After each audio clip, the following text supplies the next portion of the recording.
Welcome back to Shattering Myths. We're going to turn the page and consider Yahowah's point of view. We're actually going to return to questioning Paul. We'll continue with the 23rd Psalm when Kirk rejoins us tomorrow. Kirk is going to try to take Wednesdays off because he teaches late into the night on Tuesday evenings. And so we'll save the 23rd Psalm to Kirk, since he's the one that led us to it. And we have gone through a long detour away from questioning Paul because Paul condemned circumcision. He did it at this point in his first letter, the letter to the Galatians. He has done it in a sideways fashion, but later he'll pick up the stylus that's being used to write this letter, and he say, now look, I am writing with really big letters in my own hand so that you will not mistake the fact that this is coming from me. And he just blasts circumcision. Everything is anti-circumcision. So we took a detour and we examined Yahowah's position on circumcision, and we found that Paul's position and God's position are the opposite of one another. That if you want to be part of the covenant as a man, you're going to be circumcised. If you want to be part of a covenant as a woman, then you will circumcise your sons. And that's it. If a woman does not have any sons to circumcise, then just pay attention to the remaining four conditions of the covenant. Make certain that you walk away from your country, from religion, from Babel, from man's confused and confusing institutions, that you trust and rely on Yahowah instead of governments and religions, that you walk to Yahowah to become perfect, which is that you answer his invitations to participate in the 7 Moed Mikre, the invitations to meet each year, to be called out of the world, that you observe the terms and conditions of the covenant, which are only presented in one place, that would be in the Torah. And if you're a man, you need to be circumcised if you want to be part of God's family. And we examined the reasons that he said this was so. And the reasons he chose circumcision was brilliant, really, to be the sign of the covenant. You don't like it? Lump it. If you say, I don't want to be part of a God that would say that if I'm not circumcised, I can't be saved, and it's so menial and unfair, and it's unaccepting and intolerant, I wouldn't want to be part of that God's covenant. Okay, that's fine. Don't be. Good riddance. Go away. You're not going to be admitted into heaven. You're not going to be saved. Upon your earthly death, you'll get to die along with all the others that made that same decision. That's just fine. I've got no issue with you making that decision. No issue with you being angry at and disliking the creator of the universe. That's your call. But you ought to know, folks, that the Christian position against circumcision, as articulated by Paul, is a position that is wholly and completely against Yahowah's Torah. And since Yahowah said that his covenant there was only one covenant, and it was for all time, and that there's only one means to salvation, which is to be part of his covenant family. And there's only one way to engage in a relationship with Yahowah, which is that same covenant.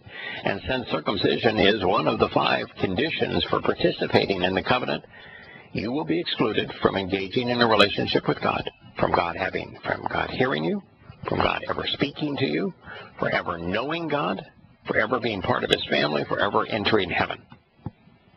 So it's a black and white line, and Paul and Christians, therefore, are on the estranged dark side of that line. There's no wiggle room here. No room for interpretation. No but ifs or what if.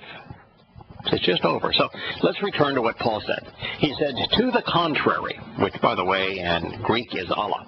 By way of contrast and making a distinction, not even Titus, which is a Latin name meaning nurse, a Greek, a Helen in Greek, a Helen being was compelled. This is anakazo, was forced or pressured, obligated to be circumcised. Now, we talked about this some time ago, and what I shared with you is that's exactly as you would expect from Yosha's disciples. They don't compel anyone. Yahowah didn't compel anyone. Yahowah doesn't have orders to be obeyed. He doesn't force anyone to comply. If you want to be part of his family, these are the terms and conditions. You're free to ignore them, accept them, reject them. It's your call, or you can accept them. It's just your call. No one is ever compelled. I was corresponding with an individual this morning who has become part of Yahowah's covenant family, and he ran across an interested agnostic with whom he shared testimony from Yahowah. And, he asked me, what did I think of that? And my response was, if you're sharing the truth with a thinking, open-minded agnostic, more times than not, it's going to resonate. But all you can do is point them in the right direction. What they choose to do with that truth, whether they choose to pursue it, to embrace it, to incorporate it into the fabric of their lives, is up to them. All you can do is point them in the right direction. The rest of it has to be up to them. And you can never badger them. Never try to compel them. Never mock them if they choose to ignore it. Now, I'll mock people who speak as if they are doing something godly when they're actually condemning God's own words. I'll mock them. They're worthy of mocking. But if somebody is not interested in knowing the truth, and they're not promoting their own version of what they think is true and trying to sell it, I'm not going to mock them. And so point them in the right direction. Don't badger them. If they have questions, be prepared to answer them. But that's really all we should do. Yahowah's not in the compel business. So the disciples didn't compel him to be circumcised. It's exactly what you would expect. But what Paul is trying to infer here is that circumcision wasn't important, that circumcision wasn't necessary. But this is really Weasley, the way he wrote it. And he knew what he was saying. He himself was circumcised. He knew that the Torah says if you're not circumcised as a male, that you are excluded from the covenant, from Yahowah's family. You're excluded from heaven. It's black and white. And there's no way to interpret it as spiritual circumcision only, because it says circumcised of the flesh and of the spirit. Yahowah is really clear. In fact, he says, if you're not circumcised, don't answer the invitation to attend Pesach. And he knows it'll be counterproductive. You'd become immortal, but immortally separated, eternally separated from Yahowah. So Paul is trying to hoodwink his audience into thinking that circumcision isn't necessary for salvation by making a statement that is true, but wholly misleading. Titus was not compelled to be circumcised. And the reaction of Christians, because it's not, they don't translate the verb as compel, although the Nestle Allen New Testament 27th edition, McReynolds English Interlinear, correctly does. It says, but not Titus, the with me Greek being, was compelled to be circumcised. They get really wishy-washy with the term and significantly downgrade the concept so that Christians are led to believe falsely that you don't need to be circumcised. And therein begins the New Testament and Pauline animosity to the sign of the covenant as was delineated by Yahowah. So regardless of your preference or interpretation, someone actually trying to share Yahowah's message would have provided context and an explanation as to why it would have ever been appropriate to force anyone to do anything. And There isn't. There is no set of circumstances in Yahowah's testimony where you would force someone to do something. God does not issue mandates, and there are no obligations. There's not even a Hebrew word for obey. We're all free to accept or reject the covenant. The choice is ours. It is offered under the auspices of free will and must be, and will always be. So while there is nothing associated with God which is obligatory, and no choice should ever be compelled, an explanation would have gone a long way toward helping people understand the symbolism involved in their decision whether or not to be circumcised. But not from Paul, because his intent was to mislead. It is a life and death choice. And that is because while circumcision does not guarantee participation in the covenant, or thus salvation, which is a byproduct of participating in the covenant, a man who dies uncircumcised has absolutely no chance of being in God's family or of being saved. Zero. No exceptions. If Titus remained uncircumcised, his soul no longer exists, or it is imprisoned in Sheol. If Titus became and was viewed by Yahowah as an advocate for that which misleads. Few things are more obvious to the observant than Yahowah does not compel. He is first and foremost a proponent of free will. The decision as to whether or not to circumcise our sons or to become circumcised ourselves should our parents fail to prepare us for the covenant in this way, is ours to make as parents and as individuals. Those who would choose wisely position their children and themselves to enjoy the covenant's benefits. Those who don't are automatically and summarily excluded.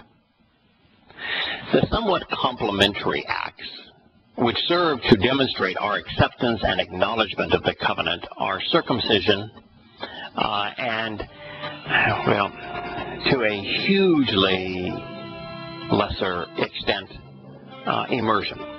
Immersion is not on par with circumcision. If you're not immersed, baptized in Christian parlance, nothing changes in terms of the state of your soul. If you're not circumcised as a man, then you are summarily excluded from the covenant.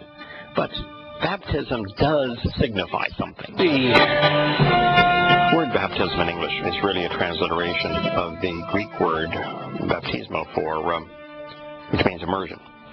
And while immersion is purely symbolic and circumcision is absolutely required to be part of the covenant family, the concept symbolically of being immersed has symbolic meaning in that when we are born into Yahowah's family, we are immersed in the set-apart spirit. So that's the immersion. The concept of water is also important, because when you're surrounded by water, you're surrounded by the source of life, and you receive eternal life. And particularly when you're all covered in water, it's a symbol of eternal life, but it's also a symbol of cleaning from being completely immersed in water.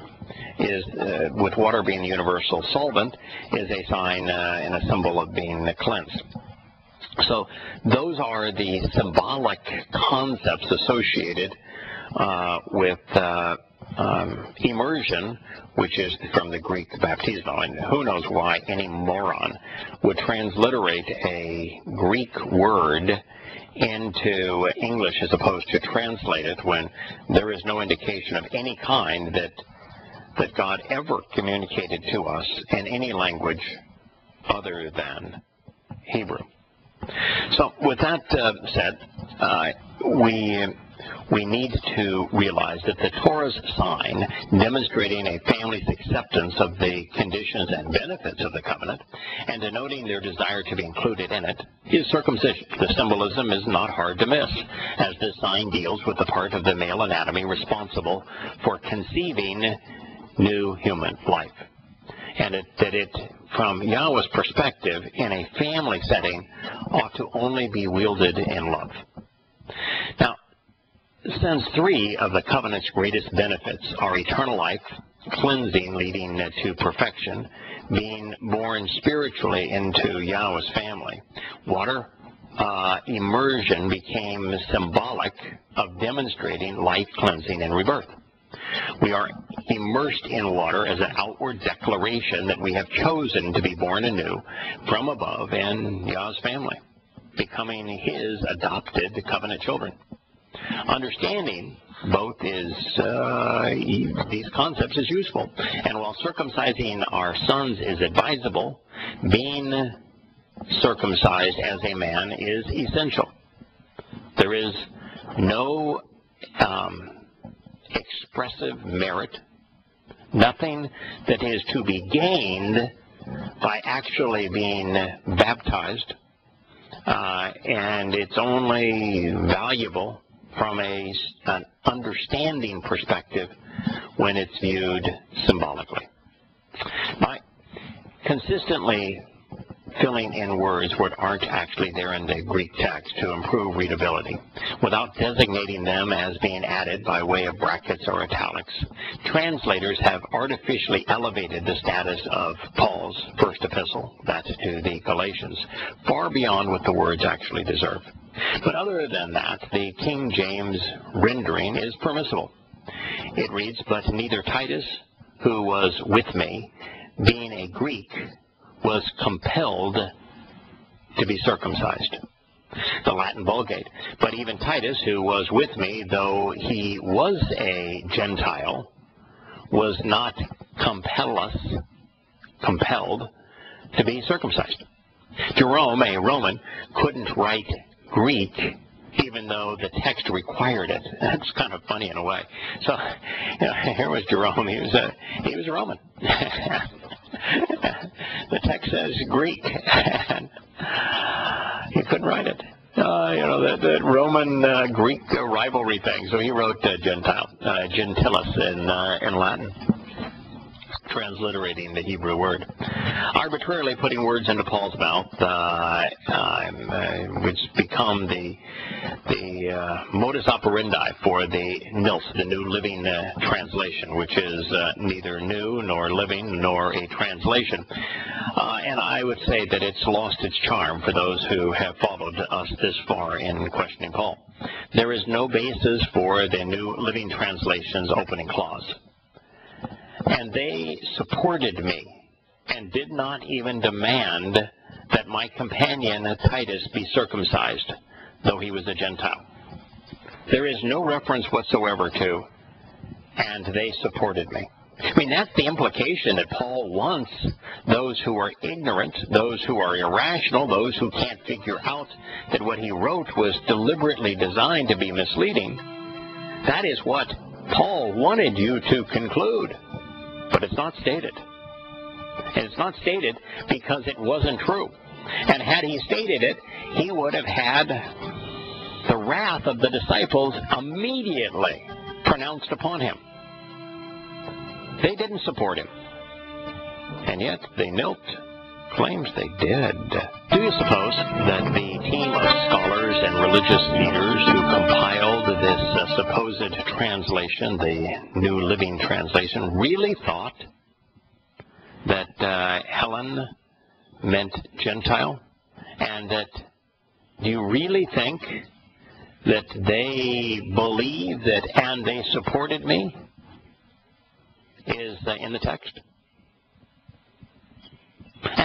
And does anybody that's a Christian think, I mean, just think for a second, why demanding, why compelling a Greek to be circumcised would have ever been uttered by the disciples? I mean, when did Yahowah, why don't you give me a statement by Yahowah where he compelled, where he demanded? I mean, give me one. Give me one in the Torah from Yahowah where he compelled, where he demanded. It just isn't there.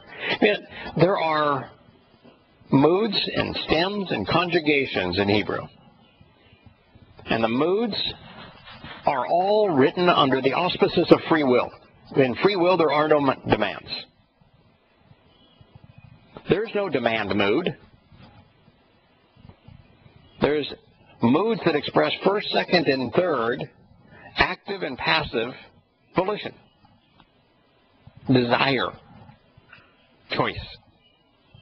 And there are stems that express all manner of relationships between subjects and objects based upon the action of the verb. There are no demands. There's no compelling. And why not just think for a moment? Why would Christianity be sold as, have you chosen to become a Christian? Have you converted to Christianity? Are you saved? Why would they ask a question if there was no choice? Their own religion necessitates a choice. You choose to be saved. Why would they ask that if the religion was predicated, or salvation was predicated, or relationship was predicated on a demand? Why wouldn't they say, we demand that you comply, rather than ask? Why would you invite somebody to a revival meeting? Why would you be an evangelist? Why send missionaries out if demanding and compelling was germane, was appropriate? And yet the foundation of Christianity, which appears in this Pauline letter to the Galatians, has as a criterion demanding. That Paul was somehow exonerated because a demand was not made. I mean, stupid. Now, the reason that I suggest that this statement, at least without a proper explanation, was counterproductive is that it would be considered, or it could be construed, and it is construed, to suggest that Paul and others were in a position to annul one of Yahowah's most essential instructions. Rabbis would in fact claim this power for themselves, albeit never regarding something as clear-cut as circumcision. Akiba, in particular, playing off Yahowah's penchant for volition, promoted the idea that a majority vote by rabbis, sages, could override the Torah on any subject that was of interest to men. This arrogant assertion eventually became the basis of Rabbinic Judaism as it's practiced today, with rabbinical arguments and the Talmud superseding the Torah. Free will. Free will means choice. Choice means the majority wins, according to Judaism. And in a roundabout way, it is also the basis of Roman Catholicism, whereby a pope elected by cardinals is seen as having the authority to establish new rules, even those which conflict with God's guidance. Therefore, this is one of many places where Shaul's lack of specificity has become problematic. And frankly, there is no way to see any of this as helpful, as instructive, as enlightening, as the least bit beneficial. But that's not the only issue at play here. By transitioning from later, though, through 14 years also, I went up to Jerusalem along with Barnabas, having taken along also Titus. I went up but then downward from uncovering and unveiling revelation which lays bare, laying down to them the beneficial messenger which I preach among the races, down from my own uniquely and separately, but then to the opinions, presumptions, and suppositions, not somehow perhaps into foolishness and stupidity, without purpose or falsely, I might run or I ran. To the contrary, not even Titus, a Greek being, was compelled, forced or pressured, necessitated or obligated to be circumcised. Now, I read that to you literally. That's how the words are written in Greek. That is a literal translation. of what Paul said, of what Paul wrote. If you think it sounds muddled, it's because it is muddled. I'm not going to pretty it up because he's considered to be St. Paul, and that if it isn't prettied up, you would know that he was lying when he claimed that he was inspired by God, because if he was inspired by God, not only is God contradicting himself, but God's got the capacity to communicate of a D student in the 3rd grade. I don't think that's right. So without any intervening explanation, it is for sure that, 1, the purpose of the Jerusalem summit was designed to deal with Paul's contrarian position regarding circumcising Greeks. That's profound. That's important. That's the purpose of the Jerusalem summit. That Paul wanted it to appear as if the disciples agreed with his position against circumcision, even though this would have placed everyone in opposition to God.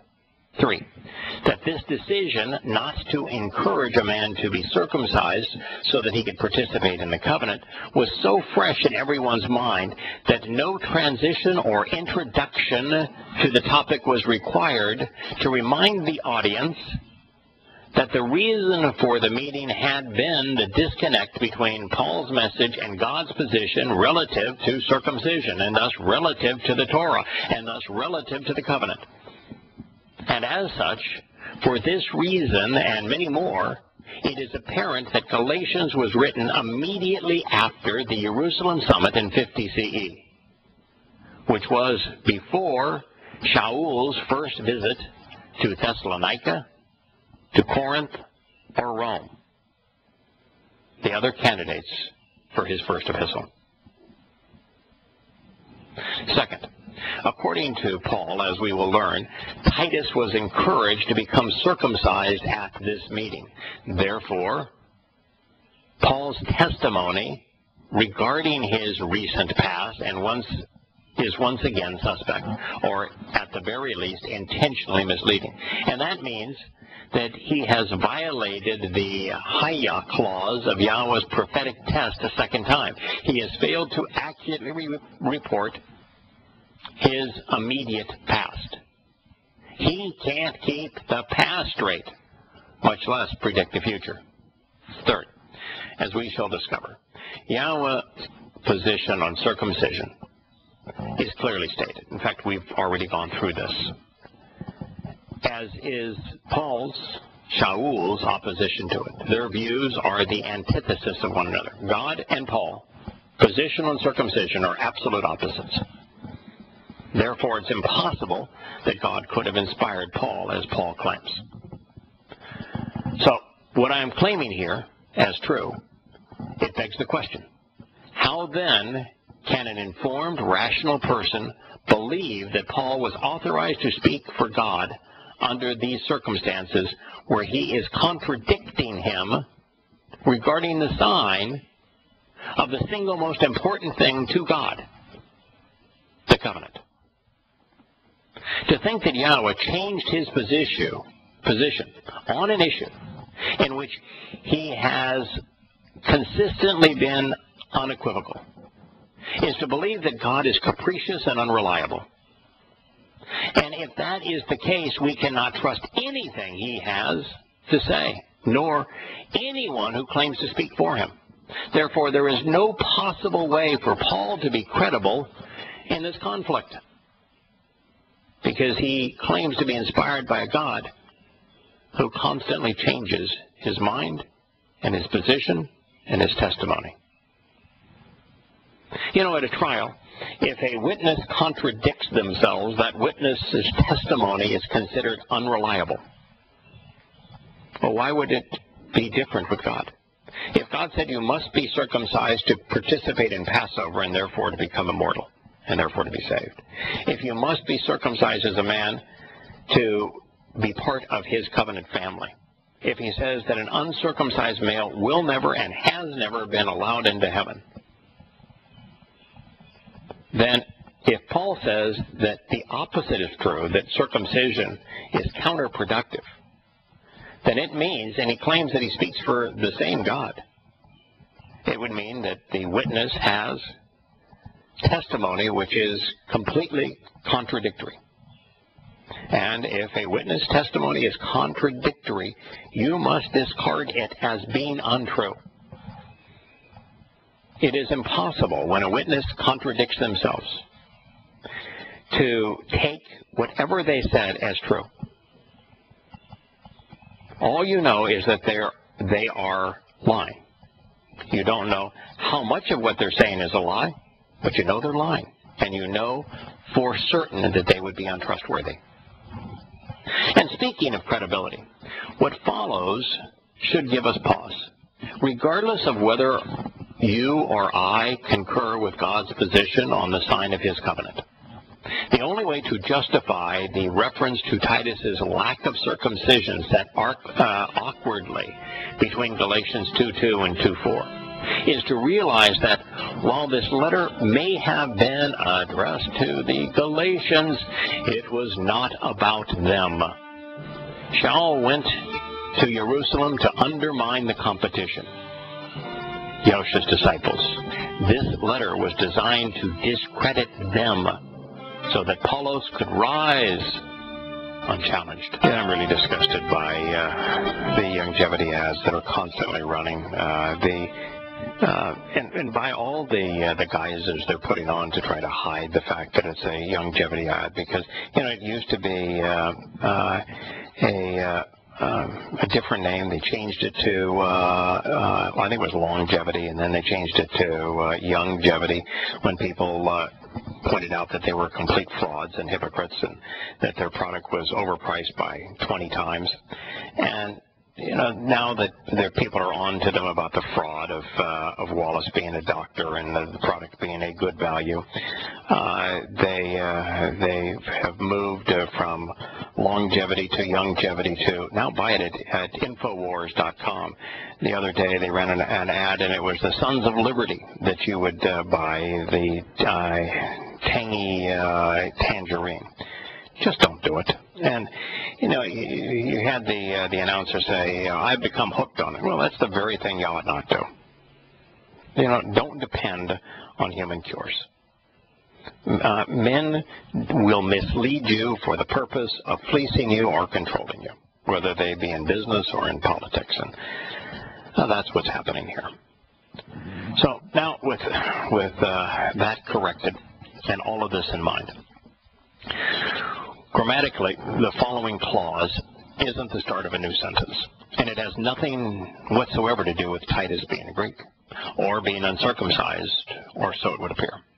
And the problem with it, apart from the fact that the required transition is non-existent, is that there's no reason to criticize someone or demean anyone without demonstrating that what they have said or have done was inconsistent with Yahowah's instructions. Paul didn't.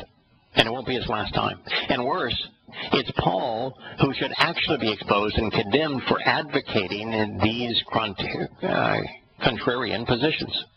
Now, it reminds me, too, when I studied the Quran for so many years, Muhammad did the same thing. No transitions. Constantly made attacks without stating what the other party said, without demonstrating what the other party said was untrue.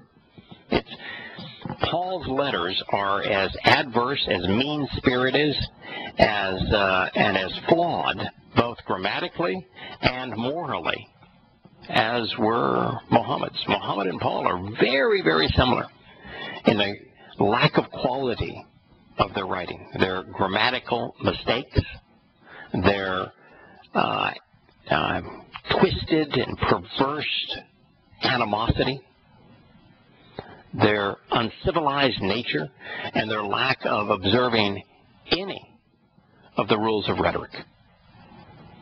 Now, with all of this in mind, Paul's subsequent statement transitions from being inappropriate to being devastating when seen flowing out of his opening salvo against the Torah.